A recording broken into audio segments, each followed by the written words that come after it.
Magandang araw mga kababayan, magandang araw sa ating mga suki at tagapagsuporta ng ating Ka-Eric Celis Balita at Talakayan. Sa oras na ito po ay bibigyan natin ng pagpapaliwanag mga kababayan. Itong panibagong pagpapel na naman ni Ping Lacson sa mga nagaganap na mga pagbubunyag ng 18 former soldiers, 16 Marines, one dating Army at isang Army Reservist. At ito ay ginawa niya naman ng negatibong komentaryo para lamang makapagpapel at makapagpasipsip kay Marcos at kila Romualdez na siyang nagsisilbing principal ni Ping Lacson at hindi naman ang mga mamamayang Pilipino ang kanyang pinagtatanggol sa interes niya. At ito po ay ang pagpapalaganap niya ng baluktot na pananaw na tinawag niyang destabilization. Ang mga naging paglalantad na ginawa ng tinaguriang 18 brave men.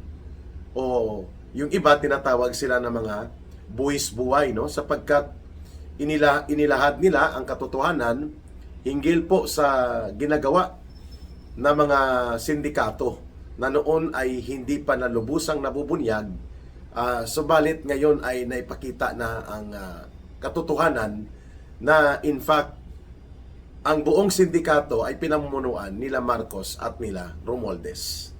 At ngayon, sa paglalantad nitong 18 brave men o yung mga naging bahagi po ng security team and delivery group ni Ginoong Saldico, biglang pumapel ito si Ping Lacson at sinabi niya na destabilization ito. Pag sinabi pong destabilization, parang gusto mo lang guluhin ang ating gobyerno at upang ito ay bumagsak nang walang matuwid at malinaw na dahilan na ikabubuti ng buong mamamayan. Yan pong ibig sabihin ng destabilization. Parang nanggugulo ka o nagsasagawa ka ng kaguluhan upang ang administrasyon ay masabotahe mo. Tika muna. Dapat siguro tanungin muna natin si Ping Lacson kung sino ang nagde-destabilize sa bansa natin. Hindi po ba mas nakakapag-destabilize ang malawakang pandarambong at pagnanakaw na ginagawa ng gobyerno ni Marcos kaysa pagbubunyag ng katotohanan upang ito ay malaman ng taong bayan? Yung malaganap na nakawan at durbuhan sa pundo ng ating pamahalaan na pilit pang pinagtatakpan nila Ping Lacson at ng grupo nila sa Senado nila Tito Soto, di po ba yan ay isang malinaw na nais nilang ipagpapatuloy ang malawakang pagnanakaw at durbuhan at ang pagsistematikong pagpapatupad ng korupsyon? Anong tawag dyan? Kung ikaw ay kasabwat na manatili po ang isang gobyerno na lantad na ito ang pasimuno ng malawakang pandarambong sa kaban ng bayan. Yan ay isang uri ng pagkukonsente at ang epekto niyan, nagde-destabilize ang buong ekonomiya. Nagde-destabilize ang buong gobyerno. So ano po itong ipinagmamaktol ni Ping Lacson na parabang siya ay apektado dito po sa inilabas na mga pagpapahayag ng mga dating security aid and assistance and staff ni Saldico na 18 brave men nga ang tawag sa kanila upang itaya at ibuwis ang kanilang kaligtasan, ang kaligtasan ng kanilang mga pamilya. Nag-execute na po sila ng affidavit. Kumakalat na rin po ito mga kababayan. Kaya po ito ngayon ang malaking tanong, bakit patuloy na ini-ignore ng Malacanang at nagtatabon-tabon si Ping Lacson at sila Tito Soto, itong tinatawag na silent majority, kung ang nais nila ay katotohanan, bakit nila pinagtatakpan at inaatake ang katotohanan nais mailabas nitong mga nagkusang loob na maging testigo? Hindi po ba dapat ay binuksan ni Ping Lacson ang Senate Blue Ribbon Committee, ipa-extend ang ganitong uri ng pag-imbestiga at mga pagdinig nang sa ganun po ay matuwid na magkaroon ng pagkakataon na mapakinggan ng mga mamamayan ang salaysay at iba pang mga nais mailahad na mga testimonya nitong 18 na naunang lumabas na first batch nito mga testigo na nagdudugtong doon sa actual operations nila Marcos at nila Romualdez patungkol sa mga deliveries ng ninanakaw o kinukulimbat na mga pera. O bakit mo mamarkahan Ping Lacson na destabilization ito instead na pakinggan at buksan ang oportunidad na makonfronta kung nagsasabi sila ng katotohanan at itest sila under the scrutiny of an investigation so that ang ibang mga senador makapagtanong, buksan sa expanded plenary or expanded Senate Blue Ribbon Committee undertaking na maging opisyal ang kanilang paglalahad so that through the Senate panel of investigation at mga iba pang hakbang may kaugnayan po sa pamumuno ng Senado, kung hindi po halatang halata naman na special agent ng Malacanang itong si Ping Lacson, o bakit hindi ganon ang gagawin na maipatawag po itong 18 brave men or the new witnesses upang matest ang kanilang katotohanan sa sinasabi at nang sa ganon po magkakaroon ng comparison sa mga naunang mga salaysay kagaya po ng nangyari sa salaysay ni Sergeant Gutesa na kasama ng mga grupong ito ng mga security team na nakadetailed kay Ginoong Saldico, at ngayon hindi na rin po makikita ang physical presence at hindi na rin po alam kung ano na ang status ngayon ni Sergeant Gutesa dahil inoperate na po ito. Ang pagkakaalam po natin sa mga impormasyon batay sa lumalabas ngayon, umaabot ito sila sa mga 50 na mga testigo sana na ginamit sa iba't ibang mga pang deliveries at mga pagbibilang, pag-safekeep na mga ninakaw na mga pera mula sa proyekto ng gobyerno, subalit yung iba ay ginapang at tinakot o kaya ay binili. Kaya mayroon pong natitira na 28, 18 ang first batch, 10 po ang second batch. Ngayon, nakakabahala po na ang isang senador ay basta-basta na lang po maglalabas ng kanyang baluktot na pahayag na instead na pakinggan o sisain, imbestigahin ito, ang kanilang mga inilalahad nitong 18 new witnesses, tinawag niyang ito ay pagtatangka sa destabilisasyon. So, yan ay malinaw na pagbabaliwala, malinaw po yan na pagtatabon-tabon sa bahagi ni Ping Lacson na hindi talaga niya bubuksan ang oportunidad that the Senate Forum, even just through the Senate Blue Ribbon Committee, at ito ay pa-expand ang pwedeng lumahok dito nang sa ganun ma-accommodate po ang iba pang mga testimonya at pagbibigay ng mga salaysay, ay alam natin na hindi niya ito gagawin. Sapagkat ang posisyon ni Ping Lacson at nila Tito Soto, itong so-called silent majority, ay hindi nila papayagan na ang tinatawag na criminal trails of massive corruption and organized systematic plunder o pandarambong na sistematiko sa ating kabanang bayan ay dudugtong po ang mga salaysay at testimonya papunta kay Marcos at kay Romualdez. Kaya manahimik ka na lang sana, Ping Lacson, kung wala ka rin namang magagawang tama. Instead na magbigay ka ng kaliwanagan, ay binabaloktot mo pa ang kalagayan ng ating bayan sa pamamagitan nitong mga propaganda mo na destabilization lang ang pagkakaroon ng paglalantad ng ganitong uri ng mga pagpapahayag. So, kaninong nagsisilbi po ang pahayag ni Ping Lacson? Nagsisilbi po ito para kina Romualdez.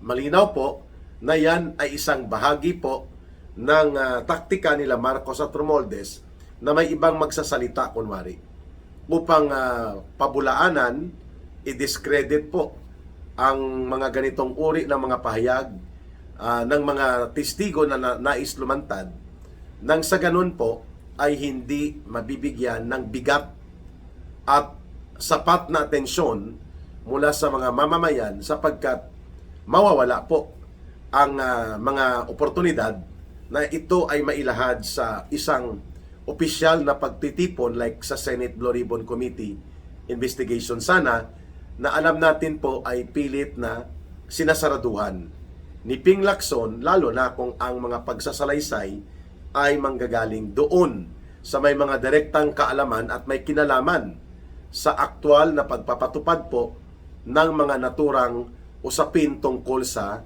deliveries, safekeeping, pagbubudega at pagkakamada ng bilyon-bilyon na pera na ninakaw ng sindikato nila Marcos at Romualdez. At itong mga tauhan na ito ni Saldico na mga dating sundalo ay ngayon naglalahad ng mga direktang kaalaman nila.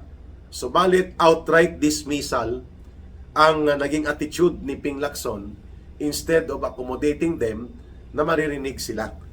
At yan ay pagpapakita na from the very start, mayroon pong premeditated bias. Talagang nasa loob na ni Ping Lacson na hindi siya tatanggap at hindi niya bubuksan ang pagkakataon na magkaroon ng mas malakas na mga testimonya at mas malawak na mga paglalahad ng mga salaysay kung saan mas lalo pang mapagpapatibay ang tinatawag nating mga ebidensya at pagkakadugtong sa pangyayari ng napakalala at napakaluba na sindikato na ginawa nila Marcos at nila Romualdez.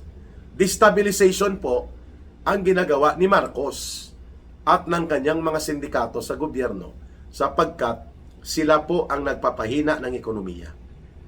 Sa kadahilanan, nasa patuloy po na pagbabaliwala na mananagot sila Marcos at Romualdez dito po sa napakalubha at karumaldumal na krimen ng malawakang pagnanakaw at pandarambong na ginawa nila sa Kabanang Bayan.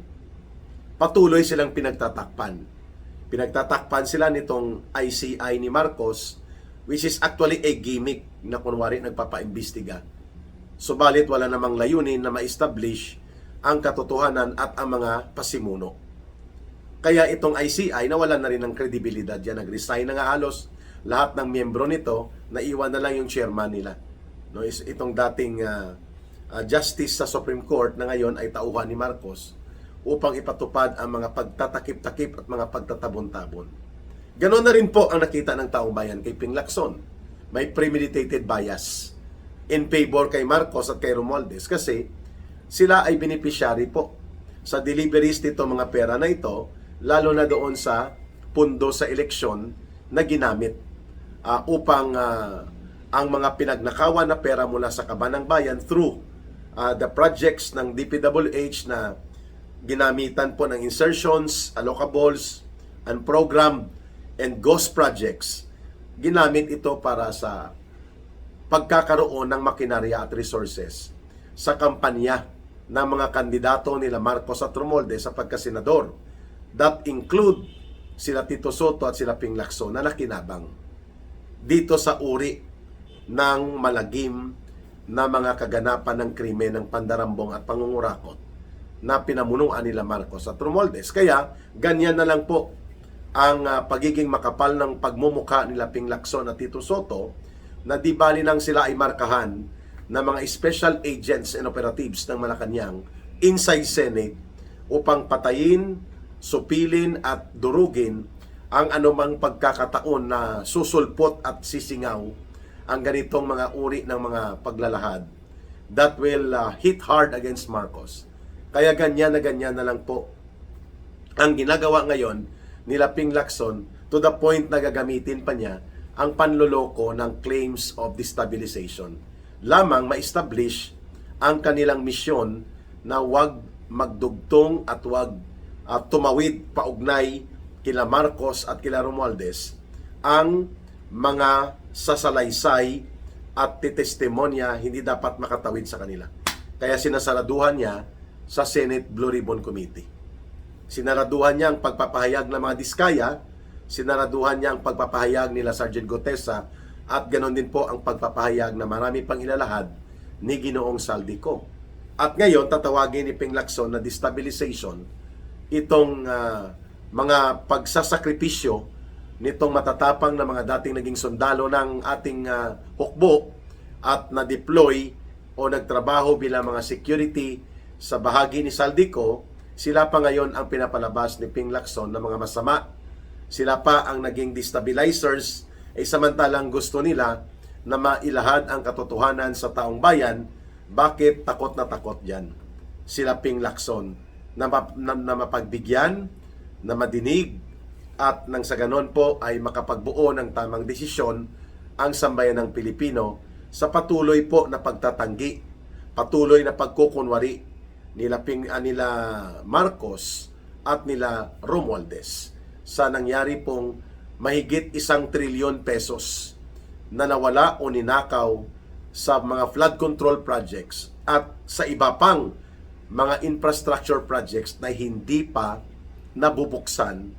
Pero sigurado tayo na itong mga testimonya sana ng mga tauhan nila Saldico at iba pang mga handa na sanang magbigay ng salaysay ay kung pagbibigyan lamang ito, mas lalo pong makikita kung gaano kalawak ang ginawang paglapastangan at pagsalaula nila Marcos at nila Romualdez dito po sa ating mga pundo at proyekto ng mga dapat ay napakinabangan sana ng mamamayan.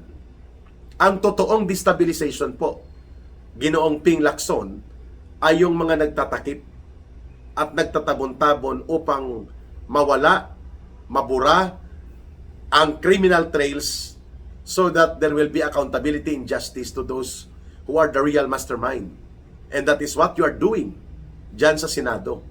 At pangalawa, hindi po destabilisasyon kung naglalahad ka ng katotohanan para sa kabutihan ng ating mga mamamayan. Destabilisasyon po ang ginagawa nila Marcos at Romualdez kung ginagamit mo ang institusyon like Congress, Department of Justice, NBI, Ombudsman, PNP. Lahat ito ginagamit para isuppress o lupigin at wag hayaan na umusbong ang maraming mga pagbubunyag na ito nang sa ganon manatili po ang kanilang pagkontrol sa poder. That is destabilization when those who are involved in the heinous crime of plunder, in large-scale corruption, using the powers and institutions of the government are the ones suppressing the coming out of the truth sa pamamagitan po nitong ginagawang pagtatabon-tabon at pag-atake sa mga gustong tumistigo. Yan po ay destabilization sapagkat ang epekto niyan lalo pong aatras ang mga mamumuhunan at ang mga negosyo at ang pati na po ang kabuhayan ay babagsak sapagkat wala na pong may naniniwala pa at nagbibigay ng respeto o anumang pagtingin ng kredibilidad sa gobyerno. Kaya yan ang nagdi-destabilize, ang nagpapalakas at nagpapalawak at nagpapatatag ng krimen ng pangungulimbat at pagnanakaw at paglaganap ng korupsyon na siya namang ginagawa nila Marcos at Romualdez. That is destabilization. Hindi po yung mga naninindigan at lumalaban sa mga gumagawa ng katiwalian laban sa taong bayan. Well, Ping Lacson will be judged by history. Siya po ay mapupunta sa basurahan ng kasaysayan na may isang senador na ang kanyang pamamaraan ng pagiging senador ay naging kasabwat, naging kakutsaba ng mga nagpapatupad ng malawakan at sistematikong pangungurakot instead of defending the real interest of the Filipino people. Doon pa papunta yan si Ping Lacson. Kaya huwag tayong maniwala at wala namang naniniwala talaga dito sa kanyang pakana at mga pahayag na destabilisasyon lang at ingay para i-destabilize ang gobyerno, itong paglalantad ng mga 18 testigo at mayroon pang darating na mga paglalantad at paglalahad mula sa 10 pa o higit pa na mga gustong ipaliwanag din ang kanilang nalalaman sa malala na sindikatong pinamunuan nila Marcos at Romualdez kung paano gumalaw ang bilyon-bilyon na pera na kinulimbat nila. Mga kababayan, abangan po ninyo ang susunod pang mga pagpapaliwanag dito sa ating Balita at Talakayan with Ka Eric. And don't forget, please like, share, promote, and subscribe. And campaign na lumawak po ang ating mga viewers sa video natin na ina-upload, lalo na po sa episodes ng ating Balita at Talakayan. At huwag nyo din pong kalimutan na palakasin pa ang ating mga tagapagsuporta at tagapagsubaybay ng Ka Eric Celis YouTube channel at ng ating Ka Eric Jeff Celis Facebook account. And of course, sa Bigwas ng Agila, tulungan nyo rin po kami ni Ma'am Lorraine Badoy na lumawak at lumaganap ang ating mga pagsusuporta. Maraming salamat sa inyong patuloy na pagsuporta at sa mga nagtatanong kung ano po ang ating line of support para sa Bangon Sambayanan People's Movement. Ang atin pong ginagamit na GCash line sa gustong tumulong kahit 1 peso, 2 pesos, 5 pesos ay ang GCash line na 0916-308-7710. 0916-308-7710. Rohilda Celis po, at yan ay ating tinitipon para sa Bangon Sambayanan People's Advocacy Center. Mahalin po natin ang bansang Pilipinas. Walang ibang magmamahal nito, kundi tayo ring mga Pilipino. Para sa Diyos at sa Pilipinas nating mahal. May God bless everyone and may Allah will be with those who are Muslim brothers and sisters. Bye for now. Maraming salamat muli. Ito po si Ka Eric.